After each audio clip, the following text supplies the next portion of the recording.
saya Nova Atika daripada Selangor. Saya merupakan alumni daripada program Fiqh dan Fatwa di Fakulti Syariah dan Undang-Undang USIM.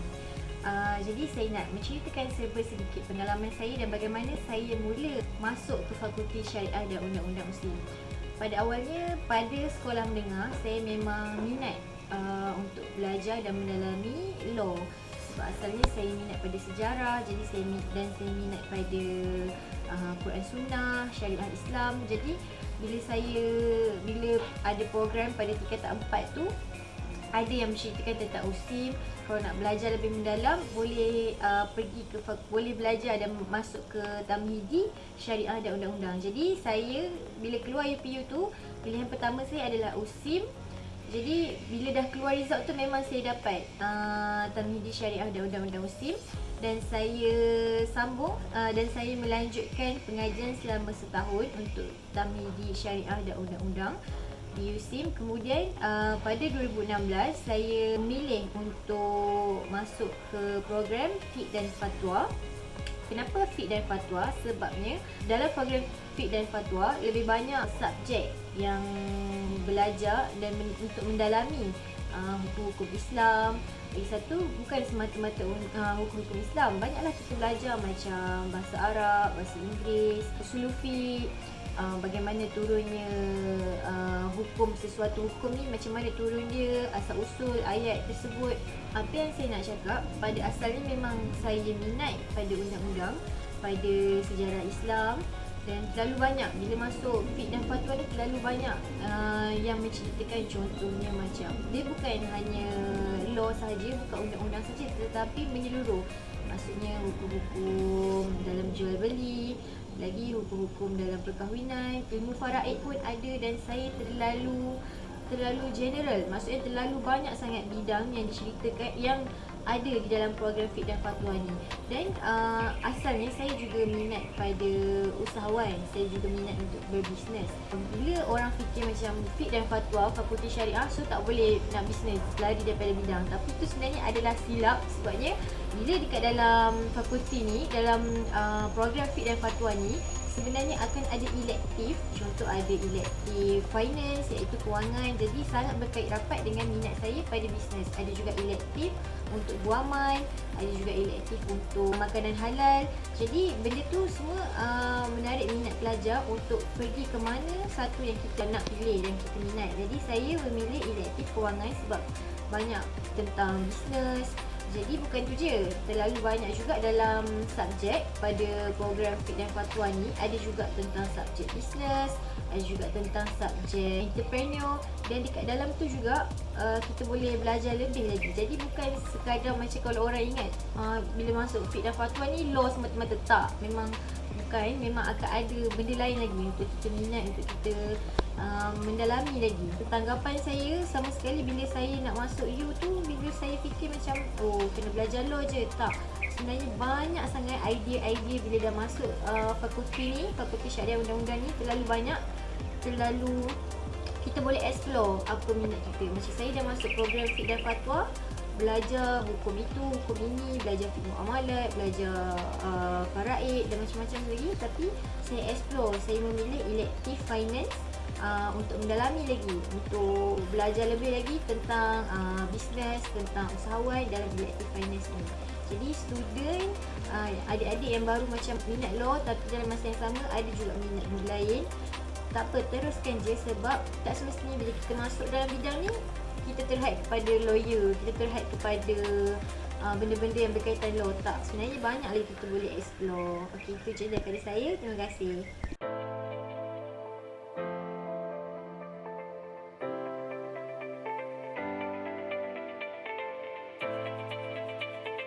Assalamualaikum warahmatullahi taala wabarakatuh. Saya Faiz Nur binti Ahmad Tarmizi, graduan daripada Universiti Sains Islam Malaysia USIM bagi program Ijazah Sarjana Muda Fiqh dan Fatwa dan Kepujian bagi sesi 2009 hingga 2013. Seterusnya saya telah melanjutkan pelajaran saya dalam Diploma Amalan Kehakiman dan Guaman Syar'i Dijak di USIM bagi sesi 2013 hingga 2015. USIM sebenarnya adalah pilihan utama saya untuk saya melanjutkan pelajaran setelah saya tamat Sijil Tinggi Agama Malaysia STAM pada tahun 2008 dan saya telah memilih program Ijazah Sarjana Muda Fiqh dan Fatwa ini sebagai pilihan utama saya. Pengalaman saya sebagai pelajar dalam program Fiqh dan Fatwa ini, saya telah didedahkan dan telah mempelajari pelbagai ilmu mata pelajaran, pelbagai silibus yang tidak terhad hanya kepada ilmu fiqh, ilmu syariah, ilmu pengurusan fatwa. Tetapi saya juga telah didedahkan dan telah belajar pelbagai ilmu, pelbagai mata pelajaran, antaranya adalah sistem undang-undang di Malaysia dan juga pelbagai ilmu yang boleh dipraktikkan dalam kehidupan seharian kita. Dari sudut kebolapasaran, graduan Fiqh dan Fatwa ini boleh menceburi bidang guaman syar'i sebagaimana yang saya pada masa sekarang telah berkerjaya sebagai peguam syar'i di firma guaman syar'i saya sendiri, Tuan Faiz Nur Ahmad Tarmizi yang terletak di Kelang, Selangor. Dan pada masa sekarang saya telah mempunyai tauliah sebagai peguam syar'i bagi 6 buah negeri di Malaysia, iaitu Negeri Selangor, wilayah-wilayah Persekutuan, Negeri Melaka, Negeri Sembilan, Negeri Perak dan juga Negeri Kelantan. Dan pada masa sekarang juga saya merupakan salah seorang peguam syar'i panel untuk klinik bantuan guaman USIM dan saya juga telah menghasilkan sebuah e-book yang bertajuk Prosedur A to Z Urus Cerai Sendiri, hasil kerjasama saya dengan Dr. Haida Musa yang merupakan penyelaras klinik bantuan guaman USIM. Selain berkerjaya sebagai program syar'i, graduan Fiqh dan Fatwa juga boleh berkerjaya sebagai seorang pendidik, berkerjaya sebagai pegawai ahli Islam di Pejabat Agama, sebagai penolong pendaftar di Mahkamah Syariah, sebagai pegawai di Majlis Agama Islam dan juga sebagainya. Nasihat dan kata-kata semangat saya kepada pelajar-pelajar di luar sana, keazaman dan fokus kepada hala tuju adalah kunci untuk kita menjadi orang yang berjaya. Apa-apa pun, tanamkan minat dalam setiap ilmu yang dipelajari untuk menjadi orang yang berjaya. Sekian, terima kasih.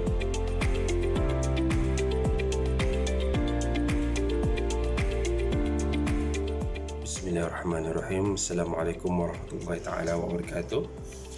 Saya Muhammad Firdaus bin Abdul Rahman, alumni Sarjana Muda Fiqh dan Fatwa 2011. Kita ramai pensyarah yang daripada Al-Azhar, daripada Jordan, begitu juga daripada Universiti Madinah. Tidak lupa juga bagi tuan yang keluaran tempatan, khususnya mereka yang bergraduasi daripada International Islamic University of Malaysia, IIUM. Subjek fiqh dan fatwa ni tidak hanya terhad kepada perbahasan an-nasi, iaitu apa yang ada dalam kitab turath atau sebagainya, walaupun ia adalah perbahasan utama yang sinonim dengan fiqh dan fatwa ataupun perbahasan syariah.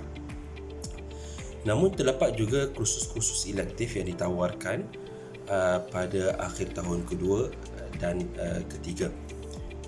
Elektif yang ada di Fakulti Syariah Undang-Undang ada 5. Yang pertama, teknologi maklumat. Yang kedua, melibatkan undang-undang. Ketiga, melibatkan undang-undang syariah. Keempat, melibatkan perbankan Islam. Dan kelima, melibatkan falak ataupun Islamic Astronomy. Saya tertarik dengan elektif yang kelima ini, iaitu Islamic Astronomy ataupun falak. Dia lebih bersifat praktikal. 3 daripada 5 subjeknya adalah bersifat teoretikal yang mengenengahkan berkenaan Introduction to Falak, begitu juga dengan sistem koordinat falak dan berkenaan dengan isu-isu semasa falak.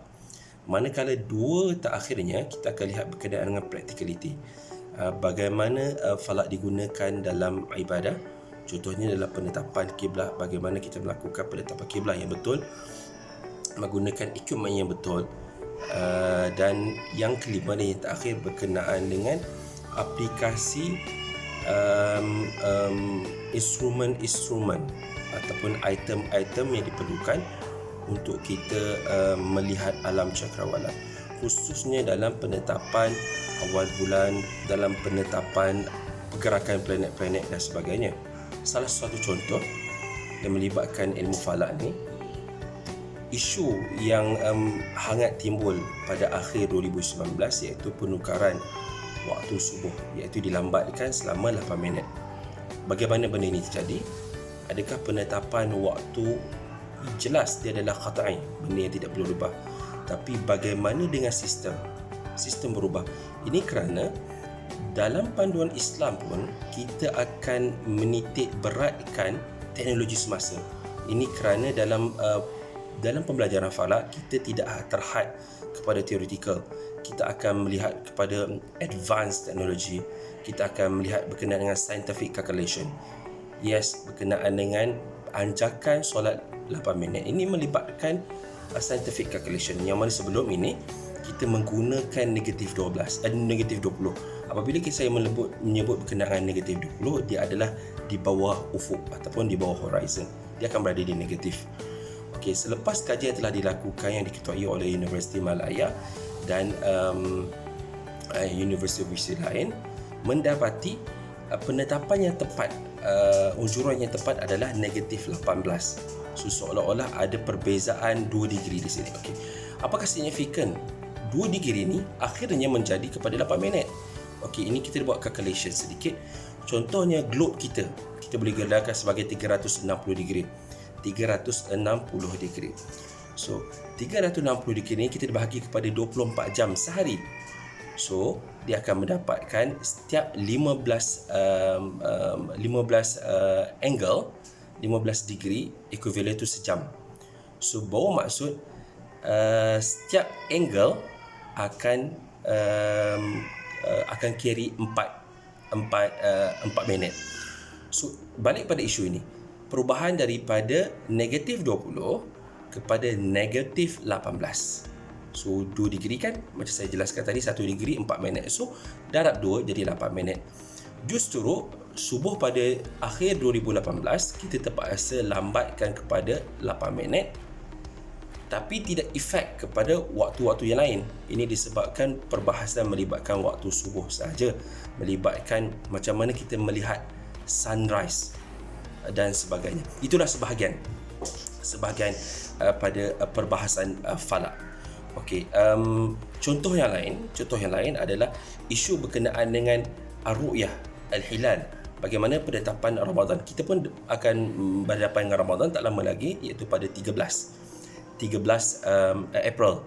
Manakala penetapan Syawal adalah pada 13 Mei. Okey, dalam penetapan bulan-bulan Islami, pengkaji ataupun astronomer melibatkan daripada Jabatan Fatwa, begitu juga dengan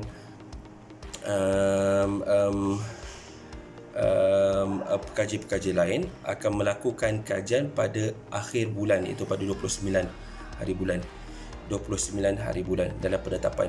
Ada penetapan kita berbeza berdasarkan sejarah. Kita bermula dengan ru'yah, seterusnya kita mula dengan hisab, seterusnya kita sekarang menggunakan ru'yah dan hisab dan imkan atau ru'yah. Apa yang dimaksud dengan imkan atau ru'yah adalah expected visibility, iaitu kita ada buat kajian awal, kita presume pada hari-hari sekian, pada waktu sekian ada penampakan tidak, tapi dia ada, kita gelarkan sebagai ketinggian bulan pada waktu itu. Begitu juga dengan kedalaman matahari di bawah ufuk, kita gelarkan sebagai longation, dan selainnya. Itu kita akan lihatlah. Dia berbeza antara negara dan negara disebabkan benda ni kita bagi setiap negara mempunyai authority tersendiri dalam mengeluarkan hukum hakam, khususnya melibatkan astronomi. Tapi bagi negara yang tidak mempunyai autoriti Islam yang kuat, khususnya negara-negara barat, mereka tend untuk ikut negara-negara jiran mereka yang mempunyai autoriti yang kuat. Jika tidak, mereka akan berpandukan terus kepada apa yang telah diputuskan di Arab Saudi sebagai pedoman mereka. Okey, itu sahaja perkongsian sedikit berkenaan dengan falak. Dia adalah satu kajian yang sangat baik. Dia melibatkan astronomi, tapi di Fakulti Syariah Undang-Undang kita tidak terhad kepada modern astronomi. Kita cuba kaitkan juga dengan perbahasan apa yang termaktub di dalam kutubut turas, apa yang termaktub dalam Quran, apa yang termaktub dalam hadis.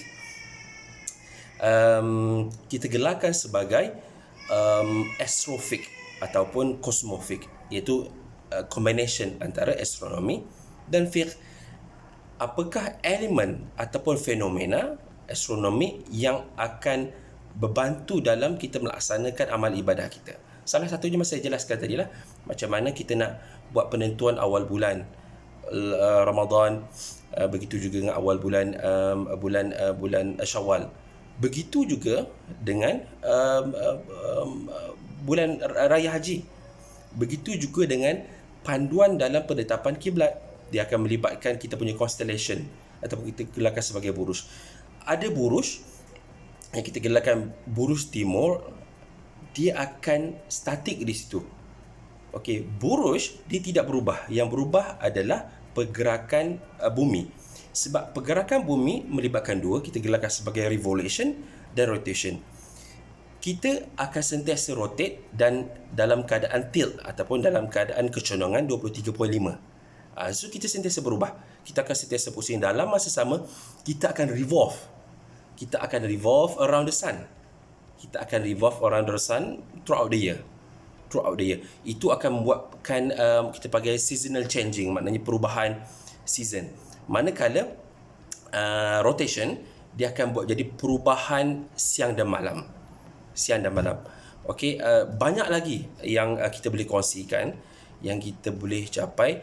Justru saya sarankan kepada mereka yang berminat dalam ilmu syariah, tidak fokus kepada turas semata-mata, tapi lebih melihat kepada practicality. Sebab kita zaman kepada practicality.